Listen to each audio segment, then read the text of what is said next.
박정섭입니다.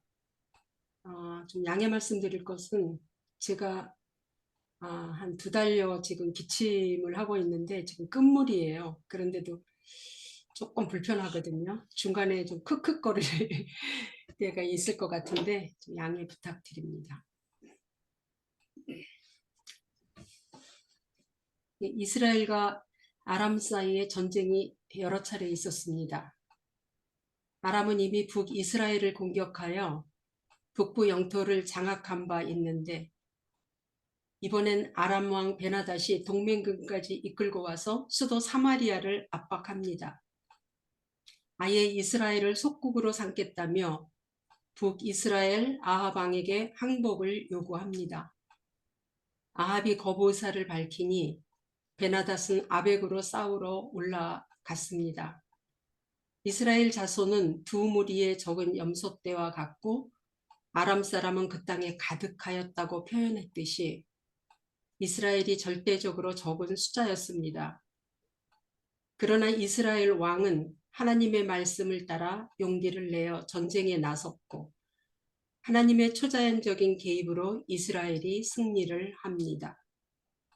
전쟁에서 패한 베나닷은 나의 부친이 당신의 부친에게서 빼앗은 성들을 다 돌려드리겠다라며 아합 왕에게 생명을 구걸하니 아합은 그와 평화조약을 맺고 놓아주었습니다.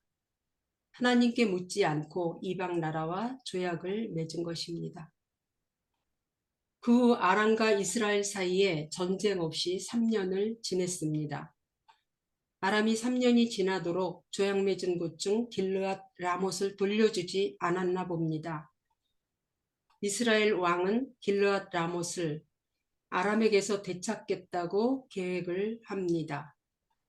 사돈관계로 사이가 좋은 유다왕 여호사밧에게 연합해 함께 싸우자고 제안을 합니다. 길르앗 라못은 하나님께 받은 이스라엘 옛 영토이며 아벡 전투에서 승리한 후 베나닷이 돌려주기로 했다가 약속을 어겼기에 명분 있는 전쟁이었습니다. 여호사밧은 먼저 하나님 뜻을 알아보는 게 좋을 것 같다라고 제안을 하게 됩니다. 그러자 이스라엘 왕은 제안을 받아들여 예언자를 400명가량 모아놓고 물었습니다. 내가 길르앗을 치러 올라가는 것이 좋겠소? 아니면 그만두는 것이 좋겠소? 그러자 모든 예언자는 하나같이 전쟁을 일으켜 승리를 얻으라고 말했습니다. 그러나 여호사밧은 뭔가 믿었지 않고 확신을 얻지 못해 다른 예언자를 찾게 됩니다. 이스라엘 왕은 미가야라는 예언자가 있긴 한데 자기는 그를 싫어하여 부르지 않았다고 했다. 싫어하는 이유는 그는 한 번도 나에게 무엇인가 길한 것은 예언한 적이 없고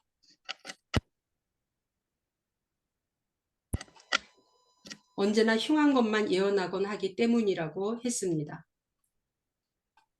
그러나 여호사밧의 제안에 할 수 없이 부르기 싫은 미가야를 불렀습니다.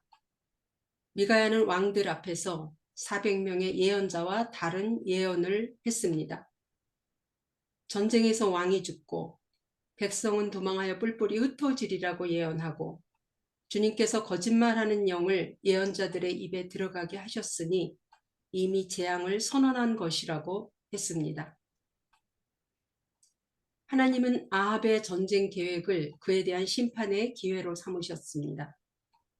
아합은 좋은 명분을 내걸고 전쟁하려고 했지만 하나님은 전쟁보다 아합에게 더 관심을 가지셨습니다. 그래서 선지자들의 마음에 악한 영을 넣어 아합이 전쟁을 감행하도록 부추기셨습니다.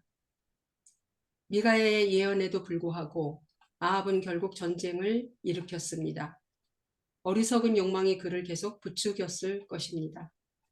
그래도 미가야의 예언이 마음에 걸렸는지 자신은 적의 표적에서 벗어나려고 일반 군사로 변장하고 자기 왕복을 벗어 여호사밧에게 입히고 전쟁터에 들어갔지만 하나님의 눈을 속일 수는 없었습니다. 어떤 사람이 무심코 당긴 화살을 통해 아합은 죽음을 맞이했습니다. 아합의 계략이 깨지고 미가야의 예언이 적중했습니다. 아합은 하나님의 뜻은 물었지만 자기가 하고 싶은 것, 자기 생각과 같은 것을 선택했습니다. 어쩌면 다수결을 선택했는지도 모르겠습니다. 우리는 많은 부분에 다수의 의견을 따르는 것을 좋게 여깁니다. 그것이 잘못된 의견일지라도 다수가 찬성하는 것에 반대하기는 몹시 어렵습니다. 개인적인 결정을 해야 할 때도 다수가 조언하는 것에 무게를 두게 되고 안정감을 느끼게 됩니다. 그렇지만 다수가 선택했다고 반드시 하나님의 뜻은 아닌 거죠. 이스라엘 왕은 아람을 치고 싶은 마음을 갖고 있으면서 마지못해 예언자를 불러 모아 물었습니다. 그런데 그가 싫어하는 미가야는 부르지 않았습니다. 주님의 말씀을 잘못 예언해서가 아니라 자기가 하고 싶은 일에 제동을 하는 예언을 하기 때문이죠. 주님의 말씀을 드리려고 하는 마음보다 자기 생각을 확인하거나 동의받고자 하는데 예언자를 이용한 거죠. 나도 내 생각에 동의해 주는 사람이 좋습니다. 내 말에 이의를 자주 제기하거나 틀렸다고 말하는 사람은 꺼리게 됩니다. 나를 미워하는 마음이 있는 것 같기도 하고 나를 공격한다고 느끼기도 해서 화가 날 때도 있습니다. 그러나 내 말에 동의하는 사람만 곁에 두기를 좋아한다면 나도 거짓 예언자를 따르면서 하나님의 뜻대로 했다고 하는 사람이겠죠. 나를 동의해 주는 사람이나 그렇지 않은 사람이나 모두 나에게 붙여주신 예언자인데 말입니다.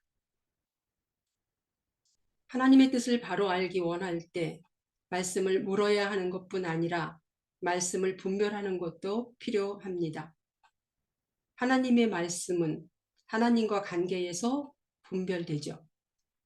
하나님과 바른 관계에 있을 때 로마서 12장 2절에서와 같이 하나님과 바른 관계에 있을 때 주님의 선하시고 기뻐하시고 온전하신 뜻을 분별할 수 있습니다. 듣기 좋은 말뿐 아니라 받아들이기 어려운 말도 허투루 듣지 않고 하나님께서 나에게 하시는 말씀을 잘 분별하려고 내 마음을 성찰해 보곤 하게 되죠. 몇 년 전 20년지기 직장 선후배 4명이 한 달간 캐나다 여행을 했습니다. 우리는 국내 여행도 여러 번 했었고 만나면 즐겁게 보낸 격이 없는 사이였습니다. 여행지에서 곤돌라를 타고 내려오는 곳에서 한 사람이 내려다 보이는 경치가 좋다고 감탄을 연발하더니 여기에 어울리는 노래를 부르자고 했습니다. 제목은 생각나지를 않는데 뽕짝을 부르자고 했습니다. 나는 무슨 뽕짝이냐고 가곡이 더 어울린다고 하며 가곡을 부르자고 했습니다. 그 말에 자존심이 상했나 봅니다. 내가 고상한 척하다고 느꼈는지 뽕짝은 고상하지 않다고 하는 것처럼 느꼈는지 아무튼 그날부터 며칠 동안 말도 안 하고 눈도 안 마주쳤습니다. 4명이 하는 여행에서 이런 일이 발생하니 분위기가 싸늘했습니다. 처음에는 뭐 때문에 화가 났는지 모르다가 내가 재차 물으니 이유를 얘기해서 알게 되었습니다.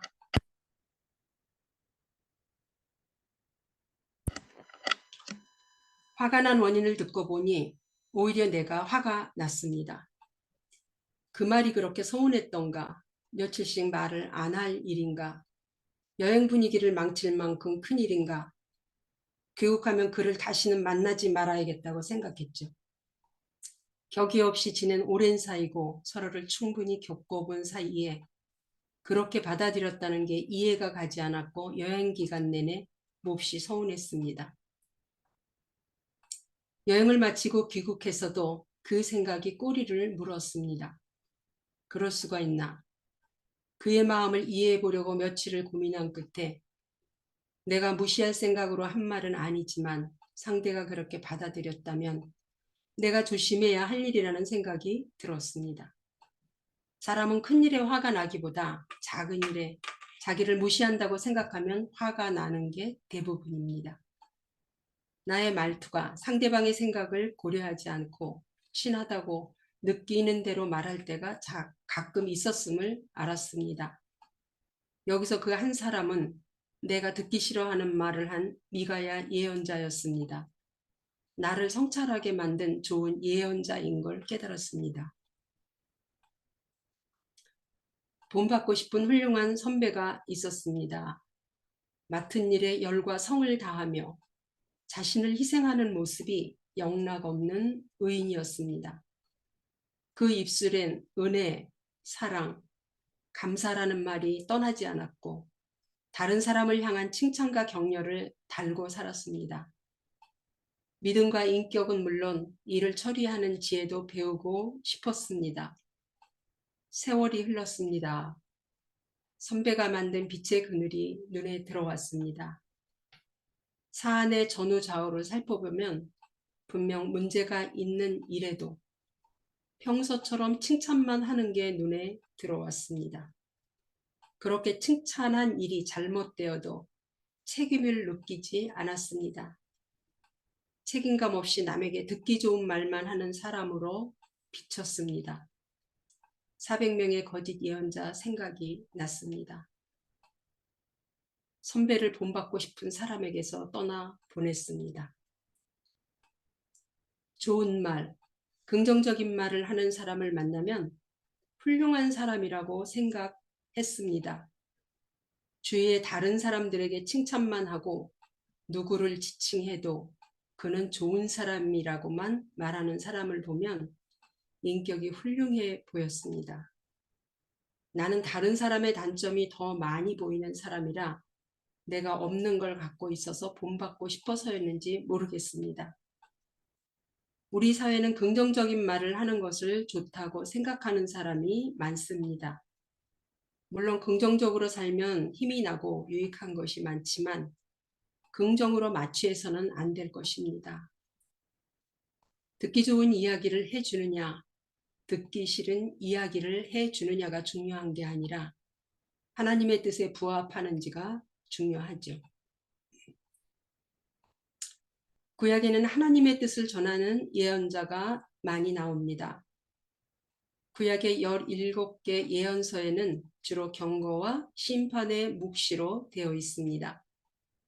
그래서 예언자라고 하면 반갑기보다 두려운 사람으로 인식하게 됩니다. 특별하게 하나님이 보낸 사람이라고 생각이 들고요.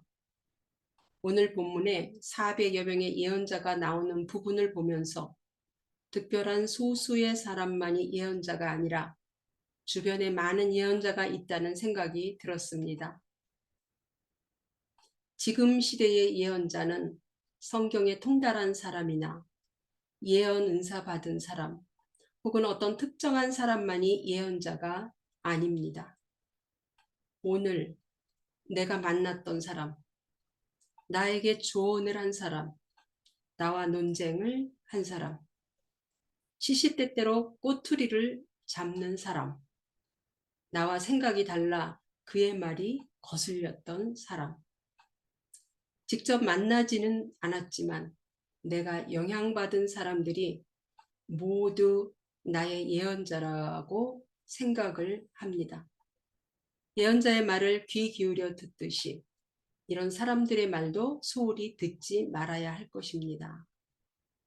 이렇게 주위에 예언자가 많은 것 같이 나도 누군가의 예언자일 수도 있습니다. 나도 누군가의 400명의 거짓 예언자일 수도 혹은 하나님 말씀을 말하는 미가야 예언자일 수도 있다는 생각을 하니 누구에게 말 한마디 하는 것이 조심스럽습니다. 욥의 친구들처럼 상대의 고통에 깊은 공감 없이 판단하고 훈계했는지 상대를 충분히 이해하지 못하고 가볍게 조언하지는 않았는지 남에게 좋게 보이려고 좋은 말만 하지는 않았는지 나의 유익을 위해 내 마음을 속이며 말하지는 않았는지 상대에게 하나님의 뜻을 말하듯 했는지를 돌아보게 됩니다. 우리 곁에 무수히 많은 예언자의 말을 잘 듣고 분별하며 우리도 누군가의 예언자로서 하나님의 뜻을 바로 말하는 저와 여러분 되시기를 축복합니다. 오늘 담화에 대해서 하신 말씀이 있으시거나 의견이 있으신 분은 마이크를 끄시고 말씀해 주시면 감사하겠습니다. 예, 역시 오늘 박정숙 자매님의 담화 내용이 너무 수준이 높고 철학적이고 그래서 어려워서 쉽게 우리가 같이 그러니까 하나님과의 관계 또 주변의 인간관계 속에서 오늘 열왕기상의 내용을 가지고 우리 박정숙 자매님이 아주 좋은 말씀을 해주셨는데요. 본인 경험을 신성남 형제님, 예, 말씀해 주십시오. 좀 전에 마이크 키고 얘기하라 그랬습니까? 끄고 얘기하라 그랬습니까? 퀴고 얘기하라고 그런 것 같은데요. 저는 끄고 얘기하라고 들었거든요. 제가 예, 잘못 들었군요. 예, 그거 여기 얘기하시려고 끄고 어떻게 마이크 키셨습니까? 얘기하나 고민을 좀 했습니다. 오늘 박정섭 자매님 아주 요즘 시기에 적절한 그런 말씀을 해주셨습니다. 항상 이 우리 교회사를 봐도 그렇고요. 이 다수와 소수의 그 갈등이 늘 있었죠. 그래서 보면 과연 다수가 항상 옳았나? 오늘도 뭐 400명의 선지자와 미가야 1명의 선지자 이런 대립구도가 있었는데 특히 진리 문제에 와서는 이게 더 심했던 것 같아요. 우리 교회도 보면 항상 다수와 소수가 갈등했는데 중요한 거는 다수가 항상 옳았냐? 뭐 대개는 다수가 항상 이겼죠. 그러나 다수가 항상 옳았냐 하는 문제로 가면 그건 좀 다른 얘기 같아요. 그 보면은 예수님의 12제자 공동체도 유대교에 비하면 소수였죠. 중세교회 때는 왈도파나 그 제세례파, 제침례파 교인들이 소수였습니다. 그리고 지금 와서도 보면 대형 교회가 있고 대형 교단들이 있고 그러나 그 가운데 또 작은 교단들이 있고 작은 모임들이 있습니다. 숫자는 분명히 누가 우세한지 보이지만 과연 누가 옳으냐의 문제는 간단하지 않은 것 같아요. 그래서 그런 면에서 좋은 시사를 주는 그런 말씀이었고요. 사실 우리 공동체도 소수인데 중요한 점은 그거라고 생각해요. 누가 과연 옳은 길을 가고 있느냐, 누가 늘 자기를 살피느냐, 그리고 또 우리 또한 듣기 좋은 말만 들으려고 하지 말고 듣기 싫은 말도 그걸 가볍게 듣지 말고 마음에 두고 자신을 살피는 그런 우리 공동체가 됐으면 좋겠다. 그리고 소수의 의견을 또 존중해주고 그런 자세가 필요하다. 그냥 항상 숫자로 밀어붙인다거나 수로 밀어버리는 그건 세상 집단들이 하는 거 아니겠습니까? 그래서 예수를 따르는 공동체는 그래도 뭔가 좀 그런 면에서 달라지면 좋겠다. 그런 좋은 교훈을 주는 말씀 잘 들었습니다. 감사합니다. 예, 감사합니다. 좋은 말씀 감사합니다. 예, 권혁태 형제님, 말씀해 주시죠.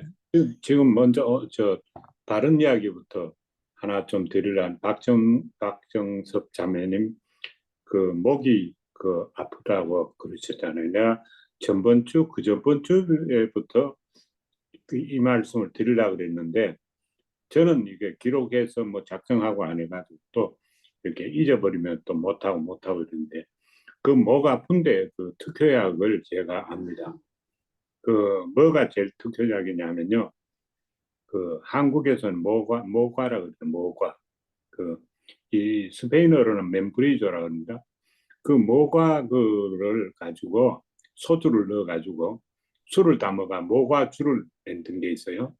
그걸 드시면요. 기침을 하다가 아무리 약을 먹어도 사실은 항생제를 먹는 항생제 기침 치료약은요, 근본 치료약, 그 부작용이 더 많아서 하나가 덕을 보면 그 다음에 손해를 보니까 잘 해결이 안 된다. 그리고 소화 이런 기능이 나쁘기 때문에요. 잃는 게 얻는 것보다 사실 더 많습니다. 그게 참 좋은 기침약이고요. 그 다음에 하나는 뭐가 있냐면은 동충하초라는 게 있어요. 한국에도 어느 분이 동충하초를 제대로 재배하는 분이 있어요. 그 약효는 어떤지 모르겠어요. 동충하초가 그게 기침의 제일 특효약입니다. 왜냐하면 저희 집 사람이 기침이 걸려가지고 나가지고 한 석 달을 그랬는데 어느 분이 그 아주 그 남편이 동충하초를 애지중지하는데 그것을 숨겨놓은 거를요 좀 빼내 가지고 갖다 줘 가지고 먹었는데 석 달을 가서 아무리 안 났던 그 기침이 그 먹으니까 당장 나버렸어요. 그러니까 한국에서 계시니까 그 동충하초는 알아보시면은 누가 잘 이렇게 좋은 동충하초를 만드는지 그 두 개 중에 하나를 그게 다 자연 치유제 아닙니까? 그거 하시면은 괜찮을 겁니다. 그 다음에 많이 먹는 거는 도라지가 있습니다. 도라지 주스인가 도라지 술인가 뭐 하여튼 그런 건 있는데 그 정도 하면은 이제 될 것 같고 이제 제가 이제 말씀드리려고 그러던 그거를 이제 오늘 전달을 해드렸습니다. 이제 제 책임은 이제 다 완수했습니다. 완수했습니다. 그리고 그 예언자라는 것은 사실은 예언이 진짜 예언은 뭐냐면은 가장 경건한 사람이 가장 불행한 그 고생을 한다. 그거를 말하는 게 예언이거든요. 그게 제 원리가 십자가도 그 원리거든요. 가장 깨끗한 분이 가장 힘든 십자가를 진다. 이것이 기독교 아닙니까? 근데 그거 누가 말해요? 그거 말하면 인기 없는데 잘못하면 쫓겨날 수 있죠. 미가야가 그 뺨을 맞았죠. 그 미가야만 뺨을 맞는 게 아니고 요즘도 그렇게 고생길로 가는 예언을 하면은 사실 뺨을 맞는데 성경을 보면은 사실 그게 사실이거든요. 근데 이제 한국은 그 사도신경을 하잖아요. 근데 사도신경에 보면요. 그게 나와 있어요. 예수님이 went down to hell. 헬에 음부에 내려가셨다가 장사한 지 사흘 만에 음부에 내려가셨다가 다시 3일 만에 살아나셔 가지고 이제 쭉 이야기 나와요. 그런데 한국의 사도신경에는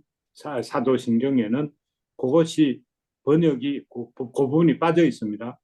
근데 많은 사람들이 사도신경을 하는데 정말로 중요한 것은 예수님까지도 가장 높은 가장 귀한 가장 죄 없는 분이 가장 낮고 가장 그 나쁜 헬 그러니까 음부에 내려가셨다가 올라오셨다. 이게 이제 성경의 요지인데 그게 우리도 그렇다. 그건데 한국에는 사도신경을 열심히 하는데 제일 중요한 건 싹 빼먹고 나머지만 껍데기만 하고 있거든요. 예, 그런데 그 제가 말씀드리고자 하는 거는 실제로 그것이 가장 경건한 사람이 가장 불행을 겪는 그 의미, 그 하나님의 그 광대한 세계의 그 의미를 말하는 게 그게 이제 욥기의 그 주제거든요. 근데 욥기의 주제가 아니고 그 성경의 주제이고 모든 그 사람의 그 예언의 주제란 말이죠. 그래서 우리도 그 길로 가자. 근데 아마 박정섭 자매님은 그거를 전하실 분 같아서 이제 목이 좋아야 계속 잘 전하실 것 같아서 겸사겸사 이렇게 같이 말씀을 드립니다. 감사합니다. 예, 권혁태 형제님 덕분에 스톱워치 기능을 써봤습니다. 오늘 얘기가 길면은 몇 초 남았는지 보여주는 기능이 있는데 그걸 쓸 일이 그동안 없었는데 오늘 권혁태 형제님 할 때 그걸 한번 써봐서 너무 감사합니다. 좋은 말씀 잘 들었습니다. 그 김경일 신부님이 아까부터 말씀하시려고 준비하고 계시는데요. 말씀해 주시죠. 저는 지금 또 아들이 사보러 나오라 그래서 저기 얼른 얘기하고 지금 또 가야겠습니다. 다름이 아니고 저는 하도 남에게 충고를 잘해가지고 한 40살쯤에는 정말 아무도 저한테 전화를 해온 친구가 없었어요. 그래서 사람이 지적을 한번 당한다 해서 충고를 듣는다 해서 또 바뀌는 것도 아니고 저도 역시 마찬가지로 잘 못 고치면서 남에게 예리하게 충고하고 지적해서 친구들 다 떨어뜨리는 그런 일을 경험했습니다. 그래서 그 뒤로는 이제 정초에 하는 덕담을 1년 내내 하자 걸로 이제 생각을 바꿨어요. 그랬더니 정말 친구들이 많이 생겼습니다. 근데 저한테 상처받은 친구들은 아무리 용서를 구해도 이 칼이 꼽혀가지고 빠지질 않아가지고 예, 계속 피를 흘리고 있는데 어떻게 용서를 해주냐 뭐 이런 말을 듣고 그 친구들은 별로 돌아오지를 않았습니다. 그, 그래, 저는 하여튼 개인적으로 이와 있는 덕담을 하려고 애를 쓰는 그런 사람이 됐고요. 또 하나는, 그러나, 교단에 대해서는 제가, 거침없이 성명서를 많이 쓰고, 쓴 얘기를 많이 했어요. 이유는 뭐냐면은, 교단이 이게 나쁜 사람이 보스가 되면, 또 아래 것들도 전부 다, 더 나쁜 사람이 되려고 경쟁을 하게 되고, 그나마 착한 사람이 교단의 보스가 되면 나쁜 놈들도 착한 척을 하려고 한다는 것이 제가 경험한 겁니다. 그래서 분위기 자체가 망가지는 걸 어떻게 해서든지 막아야겠다. 그런 생각으로 살아왔는데 아마 과거의 예언자도 그 권력에 대해서 그렇게 목숨을 걸고 충원을 한다는 것은 무슨 전체 사람들, 소속된 사람들이 다 불행을 겪기 때문에 그런 충고를 한 게 아닌가 생각합니다. 그런 의미에서 개인적으로는 사람들이 다 약하기 때문에 주로 예, 합담을 하면서 대해야 되고 또 어, 단체에 대해서는 좀 충을 아끼지 말아야 되지 않나. 그래서 감사합니다. 예, 감사합니다. 다음에는 우리 김재주 형제님. 네. 오늘 말씀은 너무 좀 어렵고 제대로 다루려고 하면은 시간이 많이 걸리는 그런 주제인 것 같아요. 어찌 보면은 그 하나님의 진리에 대해서 이걸 우화적으로 꼭 만화처럼 그렇게 묘사한 것이 아니냐. 이래서 그렇지만 이 속에는 굉장히 깊은 진리가 들어있다고 생각합니다. 그 예언자라고 그러면 어, 하나님의 뜻을 대신 전해주는 사람이 예언자 아닙니까? 오늘 400명이 나왔는데 그 사람도 사실 예언자가 아닌 거죠. 가짜 예언자죠. 진짜 진짜 예언자는 미가야 한 사람밖에 없는 겁니다. 그리고 또 한 가지 생각할 거는 오늘날의 그럼 예언자는 이 신약 시대의 예언자는 누구냐? 그것은 하나님의 말씀을 증거하는 사람. 즉, 어, 성경 말씀을 통해서 하나님의 진리를 그, 깨닫고 알아서 그것을 다른 사람에게 증거하는 그런 사람이 예언자거든요. 그러면 그 일을 적극적으로 하는 사람들이 누굽니까? 목사들이에요.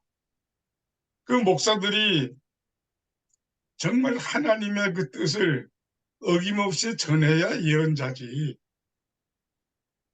그렇지 않으면은 가짜 예언자가 되는 거거든요. 400명에 해당되는 그런 거죠. 오늘 그 숫자가 뭐 그대로 일치할 수는 없지만 어찌 보면 오늘날 교회에 400대 1 정도의 진짜 예언자가 있고 나머지는 가짜 예언자다. 이렇게 생각이 됩니다. 그리고 진짜 예언자와 가짜 예언자는 사실은 물과 기름 같아서 절대로 일치할 수가 없는 그런 특성을 가지고 있는 것 같아요.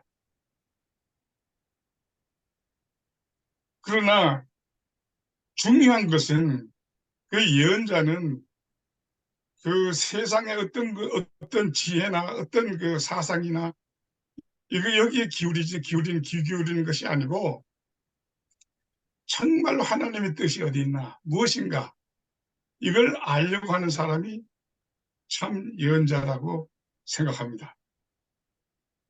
오늘 간단하게 여기서 마치겠습니다. 예, 간단하게 말씀해 주셔서 감사합니다. 자, 그 다음에 오랜만에 유덕준 형제님이랑 이병석 형제님 운전하고 듣고 계시고요. 또 하실 말씀 없으신가요? 없으시면 염두에 두고 있었던 군산의 김정혜 자매님, 안녕하세요. 제 목소리 들리십니까? 운영훈 형제님 옆에 계신가요? 김정혜 자매님. 예. 없으면 다른 분. 저 같은 경우는 오늘 박정섭 자매님 담화를 들으면서 생각을 좀 많이 해봤습니다. 저는 평소에 교회에 가면 주변 사람들한테 우리가 좀 좋은 얘기를 많이 해주자, 칭찬해주자, 덕담을 해주자라고 얘기했는데, 좋은 얘기 하지 않는 것도 우리가 생각해 보니까 나는 남한테 좋은 얘기를 해주려고 노력하고 칭찬하고 덕담하고 남이 나한테 그런 좋지 않은 얘기를 해도 그거를 잘 받아들일 수 있는 그런 사람이 돼야 되겠구나. 그리고 늘 대세를 따르는 그런 생각을 했었는데 작은 사람의 의견, 소수의 의견, 그렇지 않은 것도 존중해야 되겠다. 그 참 아둘람 우리 같이 하는 시간이 소중한 것 같습니다. 그런 얘기를 우리가 많이 듣고요. 예, 신영재님 또 할 얘기 있으신 겁니까? 또 한 번? 예, 또 할 얘기 있습니다. 아까 얘기하다 예. 원래는 안 빠뜨렸는데요. 되는데 특별히 네, 원래는 안 한 되죠. 오늘 번을 쉬는 분 있죠? 예, 예, 드리도록 하겠습니다. 봐주세요. 예, 예. 지난주도 그랬고 말이에요. 오늘 지난주 양보영 자매님, 오늘 박정석 자매님 이 담화를 제가 들으면서 이게 절실하게 느껴지는 게 도대체 어떤 인간들이 그 여성 목사 목회하면 안 된다고 그런 말 하는지 모르겠어요. 정말 이해가 안 돼요, 저는. 아니, 우리 이렇게 훌륭하신 분들이 자매님들 중에 많고 이분들이 이렇게 그 고운 감성으로 또 아주 그 순수한 마음으로 담화를 해주시면 얼마나 교회에 유익이 되겠습니까? 그래서 우리 공동체 자매님들이 저는 담화할 때마다 그걸 너무 절실히 느끼는 거예요. 왜 도대체 저 목이 굳은 대형 교단들에서 뭐 다 그런 건 아니죠. 그 몇몇 보수 교단이 그러고 있는데 왜 이런 훌륭한 분들의 목회를 이분들의 담화 설교를 왜 막느냐, 이분들의 입을 왜 막느냐 도대체. 그런 걸 다시 한번 오늘 절실히 느끼고 목소리 높여서 온 천하에 외치고 싶습니다. 감사합니다. 예, 감사합니다. 우리 여성 자매님들한테 아버지하고 잘 보이려고 말씀하신 것 같습니다. 저도 양보영 자매님 지난주 담화와 또 박정수 사모님 이번 주도 아마 아주 훌륭하게 잘 들었습니다. 저 개인적으로도 참 준비 많이 하셨다 그런 생각이 드시고요. 양구영 자매님은 유튜브 주변 분들한테 보여드렸더니 굉장히 좋은 평가를 많이 받았다. 너무 좋았다. 이렇게 또 후기를 남겨주셨습니다. 지난번에. 예, 그새 아, 김정희 제가 자매, 예, 어, 말씀하세요. 양구영 자매님. 네. 아니, 저기, 이거 지금 아까 들은 말이 지금 소수의 의견, 다수의 의견이라고 지금 말씀드렸는데요. 이게 이제 때에 따라서 소수가 옳고, 다수가 그럴 때가 있고, 또 어떤 때는 다수의 의견을 따라야 될 때가 있다고 생각해요. 왜냐면은, 이제 대강 이제 우리가 이제 그 정치할 적에, 이 정치 얘기해서 죄송한데, 이제 보통 이제 그 정치에서 우리가 그 후보자를 뽑잖아요. 후보자를 갖다가 낼 적에 그 사람을 갖다가 다수가를 뽑았다. 이제 정치가 이제 두 당으로 보통 보수파, 진보파 이렇게 있잖아요. 그런데 거기서 진보에서 이제 보수에서 두 사람이 나왔다. 근데 이제 두 사람이 나왔는데 한쪽은 한 50명이 이 사람을 갖다가 적극적으로 지지하고 한쪽은 5명이 지지해요. 그러면 이 5명이 이 사람을 갖고 싸워야 될까요? 그 점 여기 합해야 될까요? 그러니까 여기는 보통 보면은 진리가 누가 진리인가 사람을 갖다가 두 개 선택하는 거에서는 다수가 소수가 무조건 다수를 쫓아야 된다고 생각해요. 왜냐하면 이왕이면 하나의 파니까. 그런데 보통 보면은 그때 이제 제가 그 생각이 나서 그래. 옛날에 이제 그 민주당 같은데 이제 두 사람이 나갔을 때 이쪽은 한 5명이 이쪽을 원하고 한 100명이 이쪽을 원할 적에 이 5명이 빨리 포기하고 같은 쪽으로 해줘야지 이게 진리가 된다. 그게. 그리고 자기네 당을 위한 성공적인 당을 이끌 수가 있다. 뭐 하여튼 그런 게 항상 소수가 이런 것도 아니고 진리의 그 조건에 따라서 그 다수와 소수를 갖다가 다수에 무조건 따를 때도 있어야 된다. 그렇게 생각이 됩니다. 그리고 또 한 가지 관계는 사람 관계에 대해서 얘기하셨는데요. 나이를 먹고 보니까 이 관계가 접대니 그런 것들이 많이 있는데 책 같은 데서도 관계를 정리하라고 그러더라고요. 무조건 친하다고 그래갖고 다 그냥 무조건 맨날 만나서 가는 게 아니라 맞지 않으면은 저렇게 이제 같이 여행했을 경우에 너무 상처를 입으면은 안 맞는 사람이니까 옷장에서 옷을 갖다가 옛날 옷을 버리듯이 친구도 버려라. 관계를 버려라. 그러니까 안 맞는 것이 이제 관계도 조금 끊으면서 해야지 스트레스 안 받고 사는 거지. 그 모든 관계를 다 조금 알았다고 하고 계속 다 유지할 필요는 없다. 그래서 제가 이 관계도 잘 정리를 해야 되고 소수가 필요할 때가 있고 또 우리가 좁은 길로 가라 할 때 진리대로 했을 때 좁은 길로 가는 길도 있지만 어떤 경우에서는 다수의 의견을 다 합쳐갖고 힘을 내가지고 스트롱하게 만들어야 되지 않나. 근데 요게 좀 예, 어울리진 않았는지 모르겠지만 그런 생각했습니다. 감사합니다. 예, 감사합니다. 예, 오늘 주제인 그 선지자, 예언자, 다수, 소수 이런 부분에 진짜 전문가시죠. 그 철학자이시고 그 다음에 사상가이신 이삼열 교수님. 제 얘기 들리십니까? 이삼열 교수님? 가능하시면 뭐 마지막으로 시간이 이제 얼마 안 남았는데 한 말씀 해주시면 고맙겠는데 안 들리시나요? 예, 교수님 안녕하세요. 오랜만에 오셨는데 한 말씀 해주시고 가셔야죠. 예. 뜻밖의 오늘 참 좋은 설교 말씀 들었습니다. 우리 시대에 지금 우리 다 알다시피 이 권력자들이 지금 자기 귀에 듣기 좋은 말만 듣고 비판하는 얘기는 다 멀리하고 들으려고 하지 않는 것이 지금 여당, 야당 지도자들의 다 마찬가지 현상 아닙니까? 거기에 오늘 해주신 말씀은 우리의 큰 그 경고가 되고 또 큰 깨우침을 주시는 말씀이라고 생각합니다. 미가야가 무슨 그러니까 뭐 400명의 선지자가 항상 틀리고 미가야가 항상 옳고 그런 건 아니겠죠.